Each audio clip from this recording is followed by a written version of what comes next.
Un tapis rouge, du strass et des paillettes. Pour Cindy Bruna, ce rêve est devenu réalité après avoir été repérée sur une plage de Saint-Raphaël quand elle avait 15 ans. J'ai commencé à avoir ce début de, j'ai envie de dire, de passion. J'ai commencé à rêver, à me dire que finalement, peut-être que je pouvais le faire aussi.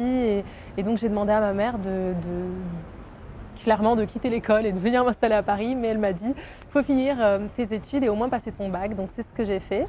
Diplôme en poche, direction la capitale, puis New York, où la jeune mannequin devient la première métisse à défiler pour Calvin Klein. À 28 ans, la Raphaëloise est aujourd'hui l'égérie de L'Oréal.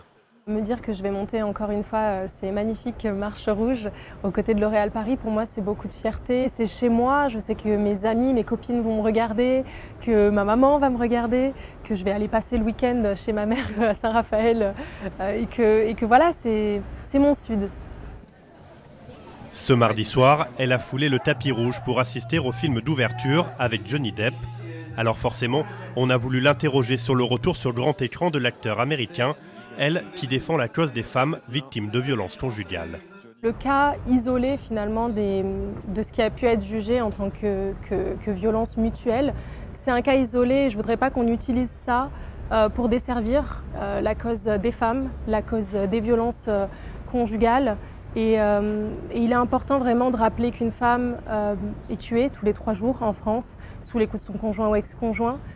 Une cause qui lui tient à cœur. Elle a été témoin enfant de violences entre sa mère et son beau-père. Elle milite aujourd'hui au sein de l'association Solidarité Femmes qui vient en aide à ses victimes.